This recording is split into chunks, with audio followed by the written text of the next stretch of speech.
السلام علیکم۔ ہمارا آج کا ناول ہے ثانیہ مغل کا میرا ستمگر میرا مسیحا ٹھہرا۔ ہمارے چینل کو سبسکرائب کریں، ہماری ویڈیو کو لائک اور شیئر کرنا نہ بھولیے گا۔ نہیں بابا، آپ کی آپی کو موت منظور ہے، لیکن اس انسان کے پاس واپس جانا نہیں۔ میں امی کے پاس جا رہی ہوں۔ آبرو نفرت بڑی نگاہ سکندر شاہ پر ڈالتی ان کی گرفت توڑتی لوگوں کے ہجوم میں گم ہو گئے۔ شاہ نواز ساری سچویشن میں خود کو ڈھیر ہوتا محسوس کر رہے تھے۔ زمان احمد کو لگا اب سب کچھ ختم۔ شاہ تم آبرو کو لے کر آؤ، وہ سکندر شاہ کے ساتھ جائے گی۔ شاہ خدا کے لیے آبی کو واپس لے کر آؤ، وہ شاہ نواز کے سامنے ہاتھ جوڑتے منت بڑے لہجے میں بولے تو شاہ نواز نم آنکھوں سے شاہ کو دیکھتے چلے گئے۔ زمان احمد سکندر شاہ کے سامنے آئے اور اس کے سامنے دونوں ہاتھ جوڑ دیے۔ ان کا چہرہ آنسو سے تر جبکہ وجود لرز رہا تھا۔ سکندر شاہ کے چہرے پر کھلی شیطانی مسکراہٹ انہیں بہت کچھ باور کروا گئی۔ شاہ رحم کرو خدا کے لیے، تاتا تم کوئی ہنگامہ مت کرنا۔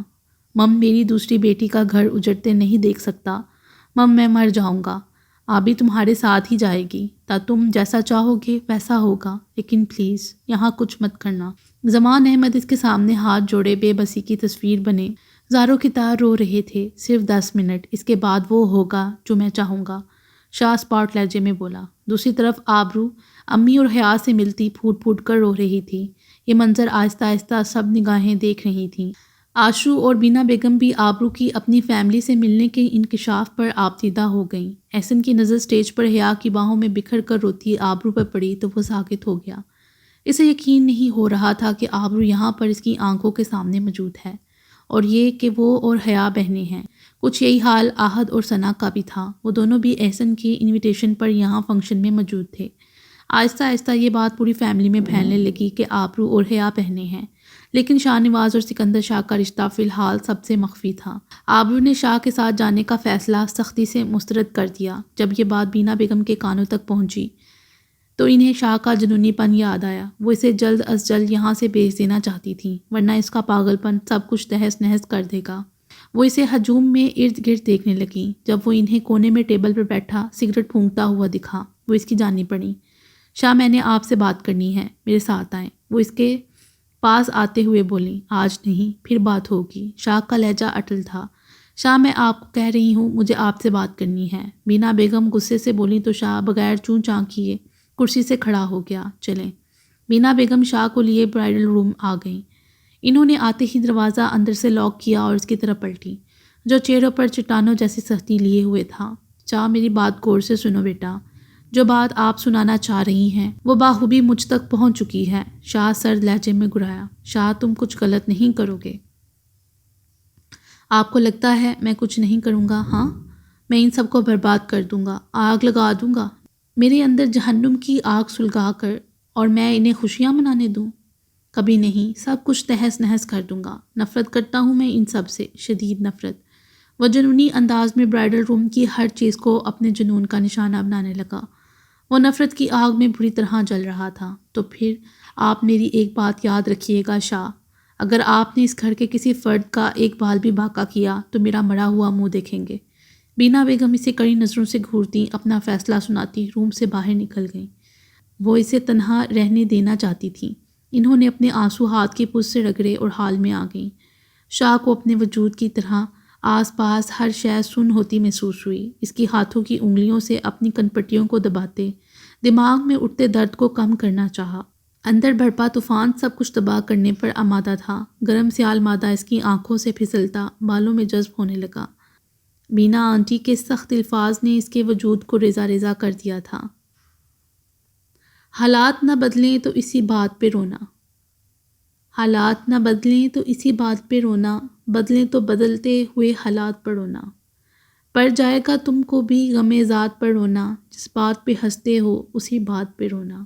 اظہار میں قوت ہے تو مل جائے گا موضوع، اظہار میں قوت ہے تو مل جائے گا موضوع، سوکھا نہیں پڑتا ہے تو برسات پہ رونا۔ اس شہر میں سب ٹھیک ہے، کیا سوچ رہے ہو؟ رونا ہے تو اپنے ہی حالات پہ رونا۔ میں آپ کی اس سرد مزاجی پر ہنسوں گا، میں آپ کی اس سرد مزاجی پر ہنسوں گا، اور آپ میری شدت جذبات پہ رونا۔ ضد، جنون، انا پرستی اور سفاکیت جب کسی جذبے میں شامل ہو جائیں تو وہ اسے تباہ و برباد کر دیتا ہے، پھر چاہے وہ جذبہ محبت یا نفرت کا ہی کیوں نہ ہو۔ سکندر شاہ کی نفرت بھی انہی جذبات کی نظر ہو جاتی تو لال حویلی کی ساکھ ختم ہو جاتی۔ وہ آگ جس میں تعمر اس نے خود کو جلتا ہوا محسوس کیا تھا، آج آگ کی لپیٹ میں وہ لال حویلی کے ہر فرد کو تڑپ تڑپ کر مرتے دیکھنا چاہتا تھا۔ جن خوشیوں سے اسے محروم رکھا گیا تھا، انہی خوشیوں کے لیے وہ لال حویلی کے ہر فرد کو ترسا دینا چاہتا تھا۔ ان کے ہر گناہ، ہر ظلم کا بدلہ سود سمیت واپس لوٹا دینا چاہتا تھا۔ لیکن نفرت کا جذبہ چاہے جتنا بھی منہ زور ہو، جب محبت اپنی پھوار برسا دے تو بالآخر وہ اپنا دم توڑ دیتا ہے۔ ایک لمحے میں سب کچھ ساکت ہو جاتا ہے۔ نفرت اور محبت کی جنگ میں بے شک جیت ہمیشہ محبت کی ٹھہری ہے۔ اس کی نفرت بھی ہار گئی تھی اور محبت ایک بار پھر سبقت لے گئی تھی۔ ہاں، مینا آنٹی کی محبت اس کے پیروں میں اپنی بیڑیاں ڈال چکی تھی۔ ان بیڑیوں کی جکڑ سے وہ چاہتے ہوئے بھی خود کو آزاد نہیں کر سکتا تھا۔ وہ ایک بھی قدم اٹھانے سے قاصر تھا۔ اس کے اندر سب کچھ ختم، فقط کھوکھلا پن رہ گیا تھا۔ اس کی حالات اس پیاسے کی جیسی تھی جو کنویں کے پاس آ کر بھی اپنی تشنگی نہیں مٹا سکتا اور پیاسا رہ جاتا ہے۔ نہ جانے کتنے لمحے بیت چکے تھے۔ وہ سر صوفے کی پشت سے ٹکائے، آنکھیں موندے بالکل ساکت تھا۔ بند آنکھوں سے پھسلتے اشک کان کے ساتھ بالوں میں جذب ہو رہے تھے، اور آج ایک بار پھر ایک مرد رو رہا تھا۔ ایکسکیوز می سر، سارا ہال خالی ہو چکا ہے، آپ روم خالی کر دیں پلیز۔ وہ اپنے ہی خیالوں میں گم تھا جب کسی لڑکی کی آواز پر چونک کر اسے دیکھا۔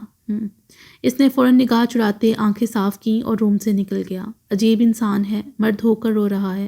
لڑکی نے اسے نکلتے دیکھ کر حیرانگی سے سوچا اور اپنے کام میں لگ گئی۔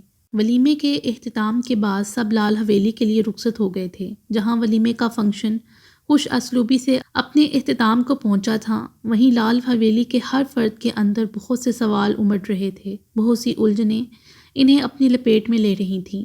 شاہ نواز صاحب فنکشن میں بھی اور واپسی پر بھی بالکل خاموش تھے۔ وہ ہر آہٹ پر خوفزدہ نظروں سے آس پاس دیکھنے لگتے۔ سکندر شاہ کے اچانک غائب ہو جانے سے زمان احمد کے اندر بے قلی مزید بڑھ گئی تھی۔ سکندر شاہ کی گاڑی کا پارکنگ میں موجود ہونا، مطلب سکندر شاہ یہیں کہیں ان کے آس پاس ان پر نظر رکھے ہوئے تھا۔ زمان احمد کو فنکشن میں اس کی عدم موجودگی اور خاموشی کسی بہت بڑے طوفان کے آنے کا سندیسہ دے رہی تھی۔ آنے والی سنگین حالات کے پیش نظر ان کا وجود ابھی سے منجمد ہو رہا تھا۔ آبرو کا اچانک اپنی فیملی سے ملنا اور شاہ کا فنکشن سے چلے جانا، اور اس کے بعد سے مسلسل موبائل سوئچ آف ملنا، ساتھ کے اندر بھی بہت سے سوالوں کو جنم دے رہا تھا۔ اگر اس کی گاڑی موجود ہے تو وہ خود کیوں اور کہاں غائب ہے؟ ساتھ سارے فنکشن میں بھی لاشعوری طور پر اسے ہی سوچتا رہا تھا۔ وہ جلد از جلد سکندر شاہ سے ملنا چاہتا تھا۔ احسن پر جب سے یہ حقیقت آشکار ہوئی تھی کہ آبرو زمان کسی سکندر شاہ نامی شخص کی بیوی ہے، اس کا دماغ سن ہو گیا تھا۔ وہ خود کو کسی پتھر کی مانند سمجھ رہا تھا۔ یہ انکشاف ہی اس کے لیے سہانے روح تھا کہ آبرو زمان اب کبھی اس کی نہیں ہو سکتی۔ وہ اسے ہمیشہ ہمیشہ کے لیے کھو چکا ہے۔ وہ سب لال حویلی کے ہال کمرہ میں موجود اپنی اپنی سوچوں میں گم تھے۔ آبرو جب سے آئی تھی، امی کے سینے میں منہ چھپائے کسی بچے کی طرح انہیں جکڑ رکھا تھا، گویا گرفت ڈھیلی پڑی تو سکندر شاہ اسے ان سے چھین کر لے جائے گا۔ حیا بھی اس کے ساتھ چپکی متواتر آنکھیں بھگوئے جا رہی تھی۔ صدیقہ، زہرا بیگم، رمی اور دادی اماں کے علاوہ آشو، بینا بیگم اور ظفر بھی وہاں موجود تھے۔ ہر کوئی اپنے سوچوں میں غرق آنے والے حالات کی سنگینی سے خوفزدہ تھا۔ کسی میں ہمت نہیں ہو رہی تھی کہ وہ زمان احمد سے کچھ پوچھے۔ سعیدہ بیٹا، بچی کو چپ کرواؤ، کب سے روئی جا رہی ہے، اپنی طبیعت ہی خراب کر رہی ہے۔ دادی اماں کی آواز نے اس سکوت میں ارتعاش پیدا کیا تو سب کی نظریں آبرو کے سراپا پر پڑیں۔ اس سب کو اس کی حالت زار پر رحم آیا۔ صاحب کوئی سکندر شاہ آئے ہیں، اسلم نے حال میں آ کر پیغام دیا تھا۔ بابا میں دیکھتا ہوں۔ ساتھ جو کب سے ٹہل رہا تھا باہر نکل گیا۔ ظفر بھی اس کی پیروی میں اٹھ گیا۔ بابا مجھے چھپا لیں، میں نہیں جاؤں گی بابا، وہ بہت برا ہے، میں نہیں جاؤں گی۔ آبرو کو لگا اسلم کوئی سور پھونک کر گیا ہے۔ وہ پھٹی آنکھوں سے سب کو دیکھتی بابا کی طرف لپکی تو ہر آنکھ اشک بار ہو گئی۔ سعیدہ بیگم پھوٹ پھوٹ کر روتی۔ ان سے اپنی جن سے پیاری بیٹی کی حالت نہیں دیکھی جا رہی تھی۔ مم میں ہوں نا، مم میں اپنی بیٹی کو کچھ نہیں ہونے دوں گا۔ زمان احمد اسے باہوں میں بھینچے اس سے زیادہ خود کو یقین دلا رہے تھے۔ شاہ نواز صاحب کا دل کانپ رہا تھا۔ آخر وہ قیامت سی گھڑی آ گئی تھی جب سکندر شاہ کی آمد بہت بڑا بچھال لانے والی تھی۔ شاہ آپ کہاں چلے گئے تھے؟ سعد اس کی طرف لپکا۔ شاہ ظفر بھی اس کے پیچھے آ گیا تھا۔ سکندر شاہ کے قدم رک گئے تھے۔ اس نے خون برساتی نگاہوں سے سعد کو دیکھا تو سعد کو اس کی نفرت چھلکاتی نگاہیں بے چین کر گئیں۔ سکندر شاہ، آپ ٹھیک ہو نا یار؟ پلیز آپ کے اور آبرو بابی کے بیچ جو بھی پرابلم ہے وہ سب مل کر سالو۔ سکندر شاہ نے اپنے کندھے پر رکھا سعد کا ہاتھ جھٹکا اور بغیر کچھ بولے ایک قہر زدہ نگاہ اس پر ڈالے اپنے قدم لال حویلی کے عقبی دروازے کی جانب بڑھا لیے۔ سعد اور ظفر بھی اس کے پیچھے آ گئے تھے۔ شاہ نے ہال کا دروازہ پاؤں کی زوردار ٹھوکر سے کھولا تو ہر کوئی اپنی جگہ سے ہلا تھا۔ شاہ نے قہرانہ نگاہ سب پر ڈالی اور زمان احمد کے پہلو میں چھپی اپنی شریک حیات کی طرف بڑھا۔ چلو۔ اس نے آبرو کا بازو دبوچا ہی تھا جب زمان احمد نے اس کا ہاتھ جھٹک دیا۔ سکندر شاہ، خبردار، تم نے میری بیٹی کو ہاتھ بھی لگایا تو۔ وہ آبرو کے سامنے کسی سائے کی طرح کھڑے سکندر شاہ پر دھاڑے۔ اوہ زمان احمد، تم کون ہوتے ہو مجھے میری ہی بیوی کو لے جانے سے منع کرنے والے؟ شاہ نفرت بڑی نگاہوں سے گورتے ہوئے گرایا۔ میں باپ ہوتا ہوں سکندر شاہ، میری بیٹی تمہارے ساتھ کبھی نہیں جائے گی۔ تم نے جس حد تک گرنا تھا گر چکے، جتنا ظلم کرنا تھا کر چکے، اب مزید نہیں۔ اب میں تمہیں میری بیٹی کی پرچھائی کو بھی نہیں چھونے دوں گا۔ زمان احمد نے انگلی اس کی طرف اٹھائے نفرت سے کہا تھا۔ اب انہیں اس شخص سے نہیں ڈرنا تھا جس نے ان کی پھول سی بیٹی کو مسل ڈالا تھا۔ سب خاموش بیٹھے انہیں دیکھ رہے تھے۔ صدیقہ بیگم نے حیا اور زہرا بیگم نے سیدہ بیگم کو سہارا دیا ہوا تھا جو مسلسل روئے جا رہی تھیں۔ شاہ نواز صاحب زور زور سے دھڑکتے دل اور کپکپاتے وجود کے ساتھ اپنے سامنے کھڑے اس چیتے کو دہاڑتے ہوئے دیکھ رہے تھے۔ انہوں نے دل میں اٹھتے شور کو دباتے بولنا چاہا، شاہ بیٹے۔ لک مسٹر شاہ نواز، تم اپنی چونچ باندھی رکھو۔ اس سے پہلے کہ وہ کچھ کہہ پاتے سکندر شاہ نے انگلی کا رخ ان کی طرف کرتے ان کی حیثیت واضح کر دی تھی۔ وہ بالکل خاموش صوفے پر ڈھہ سے گئے جبکہ سعد کو سکندر شاہ کا انداز کسی خنجر کی طرح چبھتا ہوا لگا۔ وہ ایک لمحے میں شاہ کی جانب بڑھا اور ہاتھ اس کے کندھے پر رکھے سختی سے اس کا رخ اپنی طرف کرتے کاٹدار لہجے میں بولا، مسٹر سکندر شاہ، میرے ہی گھر میں کھڑے ہو کر میرے بابا کی انسلٹ کرنے کا حق آپ کو کس نے دیا ہے؟ آپ کا اور آپ کی مسز کا جو بھی ایشو ہے برائے مہربانی اسے خود تک ہی محدود رکھیں۔ اوہ انسلٹ! پہلے یہ شخص اپنی عزت کا تعین تو کر لے کہ آخر ہے بھی یا آپ حد سے بڑھ رہے ہیں مسٹر سکندر شاہ۔ احسن نے اس کا گریبان مٹھیوں میں دبوچا تو وہاں بیٹھے ہر نفوس کا منہ حیرت و صدمے سے کھل گیا۔ حد! مسٹر، حد کا لفظ بے معنی ہے، اسے آگے نکل کر سوچو اور بولو۔ شاہ نے اس کے دونوں ہاتھ ایک جھٹکے سے نیچے گرائے تھے۔ شاہ چلو یہاں سے، کیا بے وقوفی ہے یہ؟ ظفر نے اسے باہر لے جانا چاہا لیکن شاہ نے اس کی بات کو کوئی اہمیت نہیں دی۔ کیا کہا تھا مسٹر انسلٹ؟ تو چلو تم اپنے باپ سے ہی اس لفظ کی تعریف سن لو۔ وہ ایک بار پھر سعد کے سامنے آتے ہوئے اسپاٹ لہجے میں بولا تھا، مجھے تعریف سننے کا کوئی شوق نہیں۔ آپ بابا سے معافی مانگیں اور یہاں سے تشریف لے جائیں۔ آپ کو یہاں تماشا کرنے کا کوئی حق نہیں۔ سعد کی بات شاہ کو تیر کی طرح لگی تھی۔ حق؟ اگر حق کی بات کر رہے ہو تو پھر پوچھو اس شخص سے، کسے اس نے حق دیا تھا میری ماں کے گھر اور زندگی میں زبردستی گھس کر اس کی عزت کو تار تار کرنے کا؟ سکندر شاہ کے دھاڑ پر ہر کوئی اپنی جگہ ساکت ہو گیا تھا۔ سعد کی آنکھیں ابل پڑیں جبکہ شاہ نواز اور زمان احمد کو لگا وہ فنا ہو جائیں گے۔ میری ماں کی زندگی کو جہنم بنانے، ان سے جینے کا حق چھیننے کا حق کس نے دیا تھا؟ یہ شخص۔ شاہ نے سعد کی آنکھوں میں اپنی خون خوار آنکھیں گاڑے انگلی سے شاہ نواز کی طرف اشارہ کیا۔ یہ شخص اس علاقے کا سب سے بڑا سردار جو لوگوں کو انصاف دلوانے کا دعویٰ کرتا ہے۔ یہ ایک درندہ ہے، نقاب میں چھپا بھیڑیا، سفید داڑھی کے پیچھے شیطان کا روپ ہے یہ۔ شٹ اپ سکندر شاہ! سعد کا جی چاہا وہ سامنے کھڑے اس ہوبرو انسان کو تہس نہس کر دے۔ یو شٹ اپ سعد رضا میر! بس اتنی سی ہمت تھی؟ پوچھو اپنے مہان باپ سے اس کے گنہونے کرتوتوں کے بارے میں، سنو اس کے گناہوں کے بدلے کسی معصوم کی برباد زندگی کی بھیانک داستان۔ شاہ بیٹا مجھے معاف کر دو۔ اس سے پہلے کہ سعد کچھ بولتا، شاہ نواز شاہ کے سامنے آتے اپنے ہاتھ جوڑ چکے تھے۔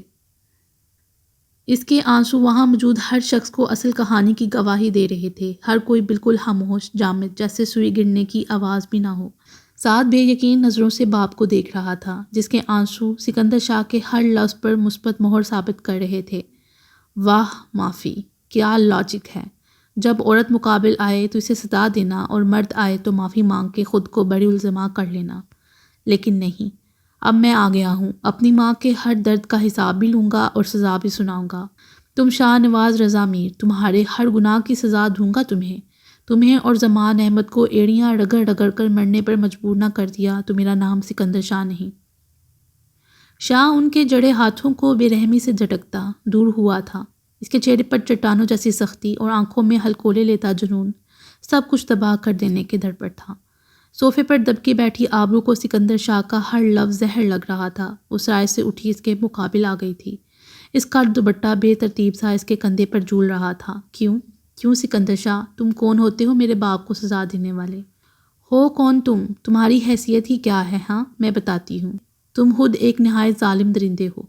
اصل بھیڑیے کا روپ تو تمہارا ہے، بے رحم، خود غرض اور انسانیت کے رتبے سے گرے ہوئے شخص ہو تم کون ہوتے ہو؟ دوسروں کی عزت اور ذلت کا تعین کرنے والے۔ دوسروں کی کردار کشی کرنے سے پہلے اپنے گریبان کا جائزہ لے لو۔ دوسروں کو سزا دینے سے پہلے اپنی سزا کا تعین تو کر لو۔ خوب کہی نا، مرد کے سامنے عورت ہو تو بدلہ لے لیا، مرد ہوا تو معافی مانگ لی۔ تمہاری سوچ بھی تو اتنی ہی پست ہے سکندر شاہ، تم بھی تو اسی کیٹیگری میں شامل ہو۔ تو بتاؤ اپنی سزا۔ وہ اس کے سامنے کھڑی غصے سے چلائی، اسے آئینہ دکھا رہی تھی۔ سکندر شاہ مٹھیاں بھی اس چٹانگ بڑ لڑکی کی بکواس سن رہا تھا۔ اور آخری بات، اگر تم ایڑیاں رگڑ رگڑ کر مر بھی جاؤ تو میں کبھی تمہاری اس قحط میں واپس نہیں آؤں گی جہاں تم نے مجھے جہنم سے بھی بدتر زندگی گزارنے پر مجبور کیا۔ میں تم سے جڑے اس زبردستی کے رشتے کو مسترد چٹاخ۔ اس سے پہلے وہ مزید زہر اگلتے سکندر شاہ کا بھاری ہاتھ اس کے منہ پر پڑا اور اس کے لفظوں کو بے موت مار گیا۔ تھپڑ کی گونج سے اس کی جامد ماحول میں ایک ارتعاش پیدا ہوا تو سب کے دل ہل گئے۔ سعیدہ بیگم بھاگتی ہوئی اپنی بیٹی کی طرف بڑھی تھیں اور اسے تھامنے سے پہلے سکندر شاہ اسے دونوں کندھوں سے دبوچے اپنے مقابل کر چکا تھا۔ اس کے قدم تھم گئے تھے۔ وہ خوفزدہ نظروں سے اس شخص کو دیکھ رہی تھی جو بے رحم بنا خون خوار درندہ لگ رہا تھا۔ اس کے تھپڑ کی شدت سے آبرو کا وجود کانپنے لگا، لیکن سکندر شاہ ظالم بن چکا تھا۔ کیا بکواس کی آبرو سکندر شاہ، ذرا پھر سے کہنا۔ میں بہت پہلے تمہیں ازبر کروا چکا ہوں اور اتنے بڑے بول نہیں بولنے چاہیے کہ بعد میں پچھتاوا بھی زہریلے سام کی طرح ڈسنے لگے۔ اور اب تم خود آؤ گی شاہ پیلس، اور بہت جلد آؤ گی، یاد رکھنا۔ وہ اس کے چہرے پر گراتا، اسے بے دردی سے صوفے پر دھکا دیتے ایک قہرانہ نگاہ سب پر ڈالتا ہال کمرے سے نکل گیا۔ صوفے پر گرنے سے آبرو کی سسکی نکلی تو سب اس کی طرف دوڑے، جبکہ بینا بیگم شاہ کے پیچھے لپکی تھیں۔ شاہ میری بات سنو بیٹا۔ شاہ پلیز رک جائیں، میں آپ کے ساتھ جاؤں گی۔ شاہ آپ کو میری قسم رک جائیں۔ سکندر شاہ کے قدم رک گئے تھے۔ اسے مٹھیاں بھینچے خود پر کنٹرول کیا اور واپس پلٹا۔ بینا بیگم اس کے پاس پہنچنے تک اچھی خاصی ہانف رہی تھیں۔ ان کا سانس پھول رہا تھا۔ شاہ میں آپ کے ساتھ، میں نے اس دنیا میں سب سے زیادہ محبت آپ سے کی ہے، اور اس محبت کو میرے پیروں کی بیڑیاں بنا کر آپ نے بہت بڑی قیمت وصول کی ہے۔ میں آپ کا یہ احسان بھی کبھی نہیں بھولوں گا۔ اور ہاں، آپ ٹینشن نہ لیں، جنون اور نفرت میں آ کر اپنی گاڑی نہیں ٹھوکوں گا۔ بہت ڈیٹ ہوں، ان سب کو سزا دیے بغیر میں اتنی جلدی نہیں مرنے والا۔ سکندر شاہ کا کب سے ضبط کیا آنسو چھلک پڑا تھا جسے اس نے بے دردی سے رگڑ ڈالا۔ شاہ، بینا بیگم کو لگا ان کا دل کسی نے مٹھی میں لے لیا ہو۔ آپ جائیں، ان سب کے ساتھ ان کی خوشیاں سیلیبریٹ کریں۔ شاہ آخری پرشکوہ نگاہ ان پر ڈالتا آگے بڑھ گیا تھا۔ بینا بیگم بہتی آنکھوں سے اپنے لال کو دور جاتا دیکھ رہی تھیں۔ انہیں لگا ان کا دل پھٹ جائے گا۔ بیٹا، میری آپی کو ہوش کیوں نہیں آ رہا؟ آنٹی پلیز آپ روئیں نہیں، میں نے انجیکشن دیا ہے، تھوڑی دیر تک بھابھی کو ہوش آ جائے گا۔ سعیدہ بیگم بیڈ پر بے سود لیٹی آبرو کے پاس بیٹھی، کبھی اس کے ہاتھ پاؤں مسلنے لگتی اور کبھی اس کے بالوں میں انگلیاں چلاتے اس کی پیشانی چومنے لگتی۔ انہیں جب سے اپنی بیٹی کے ماں بننے کی خبر ملی تھی، انہوں نے رو رو کر اپنا برا حال کیا ہوا تھا۔ ایک انجانا سا خوف انہیں اپنے شکنجے میں جکڑے ہوئے تھا۔ آشو نے ان کے کندھے پر ہاتھ رکھے انہیں تسلی دی تھی۔ وہ اس وقت رمی کے کمرے میں تھی۔ حیا نے بھی اپنی آپی کی حالت دیکھ کر رو رو کر برا حال کیا ہوا تھا۔ وہ کسی طور آبرو کے پاس سے اٹھ نہیں رہی تھیں۔ سعیدہ بیگم اسے بہت مشکل سے اپنے کمرے میں لے کر گئی تھیں، جو ہیوی برائڈل ڈریس میں بری طرح تھک چکی تھی۔ زہرا بیگم، رمی اور بینا بیگم بھی کمرے میں رکھے صوفے پر بیٹھی تھیں۔ احسن اپنے کمرے میں بند بلک رہا تھا۔ آبرو کا اس طرح اس کے سامنے آنا، سکندر شاہ کے ساتھ اس کا مضبوط بندھن اور ان کا ایک دوسرے سے نفرت کرنا، وہ کس قدر بے رحم اور ظالم لگ رہا تھا۔ تو کیا اس نے آبرو سے زبردستی شادی کی تھی، اسے قید رکھا اور اس پر تشدد کا باعث بنا؟ کیوں؟ اور آبرو، اس کی آنکھوں میں مچلتا اس شخص کا خوف، وہ ایسی تو نہیں تھی۔ وہ تو ایک من موجی نڈر لڑکی تھی۔ پھر یہ کون تھی؟ اس شخص نے کتنی بے دردی سے اس پر ہاتھ اٹھایا تھا، کہ وہ ابھی تک ہوش و حواس سے بیگانہ تھی۔ تو کیا یہ سب میری بد دعا؟ نہیں آبرو، میرا اللہ گواہ ہے، میں نے تمہیں کبھی بد دعا نہیں دی، کبھی نہیں دی۔ آبرو مجھے معاف کر دو پلیز، میں نے کبھی تمہارا برا نہیں چاہا، اور آج میں چاہتے ہوئے بھی تمہیں اس ظالم شخص سے نہیں بچا پایا۔ وہ ایک شکی انسان ہے اور میں تمہاری طرف بڑھ کر اس کے شک کو تقویت نہیں پہنچا سکتا تھا۔ میں تمہارے کردار کشی کبھی نہیں چاہتا آبرو۔ وہ دروازے کے ساتھ زمین پر بیٹھا پھوٹ پھوٹ کر رو رہا تھا، اس کا دل درد سے پھٹ رہا تھا۔ شاہ نواز رضا میر اپنے کمرے میں بند ہو چکے تھے، اماں بی بی نڈال سی اپنے کمرے میں آ گئی تھیں۔ تو کیا وہ بچہ جو کہہ رہا تھا وہ سچ ہے؟ اور اگر سچ ہے تو ان کے بیٹے نے ابھی تک اس سچ کو کیوں چھپا رکھا تھا؟ ان کا بیٹا، ان کا شاہ ایسا تو نہیں تھا۔ اماں بی کے آنسو ان کا چہرہ بھگو رہے تھے۔ وہ اٹھیں اور وضو کر کے اپنے بچوں کی سلامتی کے لیے نوافل پڑھنے لگیں۔ سعد اور ظفر ابھی تک ہال کمرے میں بیٹھے اپنی اپنی سوچوں میں غرق تھے۔ زمان احمد بھی صوفے پر براجمان بالکل ساکت تھے۔ لاتعداد سوچیں انہیں گھیرے ہوئے تھیں۔ وہ سعد تک سے نظریں نہیں ملا پا رہے تھے۔ سکندر شاہ کا بابا کے ساتھ رشتے کا دعویٰ اور زمان انکل کے بدن پر چبھتی اس کی زریل نگاہیں، سعد کے اندر بہت سے سوال گڈمڈ ہو رہے تھے۔ اس نے ایک بے چین نگاہ زمان احمد پر ڈالی جو نگاہیں جھکائے کسی خوف کے زیر اثر بار بار اپنے ہاتھوں کو مسل رہے تھے۔ سعد ان کے پاس آ گیا تھا۔ انکل آپ پریشان نہ ہوں، سب ٹھیک ہو جائے گا۔ اس نے صوفے پر ان کے ساتھ بیٹھتے ان کے کپکپاتے ہاتھوں کو اپنے مضبوط گرفت میں لیتے ان کا خوف کم کرنا چاہا تھا۔ سعد بیٹا، اس سب میں میری حیا کا کوئی قصور نہیں، وہ بے گناہ ہے۔ ان کا خوف آنسوؤں کی صورت بہہ رہا تھا۔ انکل میں نے کب کہا کہ اس سب میں حیا یا آپ کا کوئی قصور ہے؟ حیا میری بیوی ہے، اس کے معاملے میں آپ کو مجھ سے کوئی شکایت نہیں ہوگی، اور میں آپ کا بیٹا ہوں نا۔ آپ کچھ بھی غلط مت سوچیں، انشاءاللہ سب کچھ جلد پہلے جیسا ہو جائے گا۔ سعد نے ان کے آنسو پونچھتے اپنے ساتھ کا یقین دلایا تو زمان احمد نے بے ساختہ اس کے دونوں ہاتھ چوم لیے۔ سعد جان چکا تھا کہ ظفر اور سکندر شاہ بھائیوں کی طرح ہیں۔ اس نے ظفر سے شاہ کے بارے میں سب کچھ سچ جاننے کا عہد لیا تھا۔ حال کمرے میں صرف وہ 3 نفوس بیٹھے تھے اور ظفر انہیں شاہ کی پوری زندگی کی رودات سنا رہا تھا، جس کے سنتے ہی سعد کے رونگٹے کھڑے ہو گئے تھے، جبکہ زمان احمد کے ہاتھ بالکل سرد اور آنسو قطرہ قطرہ گر رہے تھے۔ آبرو کو جب سے ہوش آیا تھا اس نے مسلسل روتے ہوئے گھر جانے کی رٹ لگا رکھی تھی۔ وہ جلد از جلد اس ہجوم سے اپنی جنت میں جانا چاہتی تھی۔ آبرو میری جان اب بس کرو، نہیں تو میں مر جاؤں گی، سیدہ بیگم نے اسے باہوں میں بھینچے تڑپ کر کہا تھا۔ اپنی بیٹی کے آنسوؤں سے ان کا کلیجہ پھٹ رہا تھا۔ امی مجھے یہاں سے لے جائیں، مجھے گھر جانا ہے، وہ بار بار ایک ہی بات کہے جا رہی تھی۔ آبی میری جان ہم گھر ہی جا رہے ہیں، زارا آنٹی گئی ہیں ڈرائیور کو کہنے، سعیدہ بھابھی گاڑی تیار ہے، زمان بھائی بھی آپ کے انتظار کر رہے ہیں، آپ لوگ رک جاتے تو اچھا تھا، صبح ڈرائیور چھوڑ آتا، اب آپ کا جانا مجھے اچھا نہیں لگ رہا، زارا بیگم نے کمرے میں آتے ہوئے کہا تھا۔ جی بھابھی ضرور رک جاتے، لیکن آپ دیکھ رہی ہیں نا آپی کی طبیعت، یہ گھر جائے گی تو تھوڑی پرسکون ہو جائے گی، ہم انشاءاللہ پھر آئیں گے، آپ میری حیا کا خیال رکھیے گا بھابھی، انہوں نے حیا کو باہوں میں بھرتے ہوئے کہا تھا۔ حیا آپی کے گھر جانے کی ضد سن کر ڈریس بدل کر ایک بار پھر ان کے پاس آ گئی تھی۔ وہ بھی آپی کی طبیعت کی وجہ سے انہیں زیادہ رکنے پر مجبور نہیں کر پائی تھی، لیکن وہ یوں آپی سے دور بھی نہیں ہونا چاہتی تھی۔ چلیں جیسے آپ کی مرضی، ہم بھی ضرور آئیں گے، اور حیا بیٹی بھی کل سعد کے ساتھ آئے گی، آپ بالکل پریشان نہ ہوں، حیا اب ہماری بیٹی ہے، ہم اس کا بہت خیال رکھیں گے۔ پھر سب سے ملنے اور اجازت لینے کے بعد زمان احمد، سعیدہ بیگم، آبرو اور فاہد ڈرائیور کے ہمراہ لال حویلی سے آ گئے تھے۔ سب کے پرزور اصرار کے باوجود ظفر، مینا بیگم اور آشو بھی وہاں سے نکل پڑے تھے۔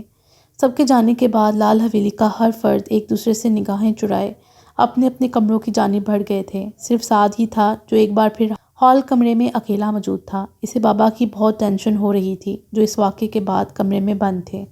اسے وہاں بیٹھے نہ جانے کتنے لمحے بیت گئے تھے جب اسے حیا کا خیال آیا جو اپنی امی ابا اور آپی سے ملتے ہوئے کتنی بری طرح رو رہی تھی۔ وہ ایک دم سے اٹھا، اس کا رخ اپنے کمرے کی طرف تھا۔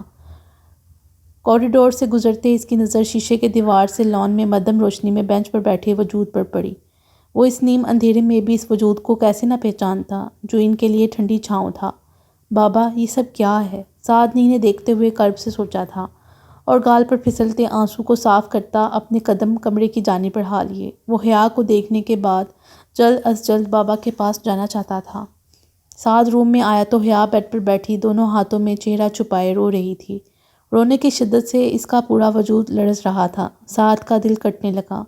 وہ سرایت سے اس کی طرف بڑھا، بیڈ پر اس کے سامنے بیٹھا، اس کے دونوں ہاتھ چہرے سے ہٹائے اور اپنی باہوں میں بڑے خود میں بھینچ لیا۔ حیا میری جان چپ، رو کیوں رہی ہو؟ پاگل ہو کیا؟ سعد نے اس کے بال سنوارتے اس کے آنسو پونچھے تھے۔ سعد وہ آپی۔ اس کے آنسو بل بل بہہ رہے تھے۔ آپی آ گئی ہیں، یہ تو بہت ہی خوشی کی بات ہے نا میری جان، پھر یہ رونا کیوں؟ اس کا چہرہ ہاتھوں کے پیالے میں بھرا اور انگوٹھے سے اس کے اشک صاف کیے تھے۔ نہیں سعد، آپی کا کوئی قصور نہیں، وہ شخص جھوٹ بول رہا تھا۔ میری آپی ایسی نہیں ہے، آپ میری بات کا یقین کریں۔ وہ سعد کے بازوؤں پر اپنے ہاتھ جماتے خوفزدہ لہجے میں بول رہی تھی۔ حیا مجھے دیکھو، کس نے کہا کہ تمہاری آپی کی کوئی غلطی ہے؟ ہاں، یا تم جھوٹ بول رہی ہو؟ کسی نے ایسا کچھ نہیں بولا اور نہ ہی بولے گا۔ ہم سب کو تم پر، تمہاری آپی پر بہت اعتماد ہے۔ کسی کی کوئی غلطی نہیں جان، آبرو کی قسمت میں ایسے ہی ہونا طے پایا تھا، اور تم بالکل پریشان مت ہو، انشاءاللہ سب ٹھیک ہو جائے گا، میں ہوں نا۔ سعد نے اس کی آنکھیں صاف کرتے پیشانی چومی تھی، اور اب ایک آنسو بھی نہ آئے۔ اتنی خوبصورت آنکھوں کو بگاڑ کر رکھ دیا ہے۔ چلو شاباش، لیٹو اور سونے کی کوشش کرو۔ سعد نے اسے کندھوں سے تھامے بیڈ پر لٹایا تھا۔ مجھے نیند نہیں آئی، حیا کی آواز میں نمی تھی۔ اٹھو شاباش، یہ ٹیبلٹ لو۔ سعد نے بیڈ سائڈ دراز سے ایک ٹیبلٹ اور پانی کا گلاس اس کی طرف بڑھایا تھا۔ حیا نے گولی نگلی۔ سعد نے پانی کا گلاس واپس لیتے اسے دودھ کا گلاس تھما دیا تھا جسے حیا نے ختم کیا تھا۔ چلو لیٹو اور آنکھیں بند، کچھ بھی نہیں سوچنا، صرف سونا ہے۔ سعد نے اس پر بلینکٹ درست کیا، بیڈ پر اس کے پاس بیٹھتے اپنے لب اس کی پیشانی پر رکھے اور اس کے بالوں میں انگلیاں چلانے لگا۔ حیا نے آنکھیں موند لیں اور کچھ ہی لمحوں میں نیند کی وادیوں میں اتر گئی تھی۔ سعد نے اسے سلیپنگ پل دی تھی تاکہ وہ سکون سے سو سکے۔ جب اسے حیا کے سونے کا یقین ہو چلا تو اس نے محبت بڑی نگاہ اس پر ڈالی اور کمفرٹر درست کرتا بیڈ سے اتر گیا۔ اب وہ کمرے سے باہر بابا کے پاس جا رہا تھا۔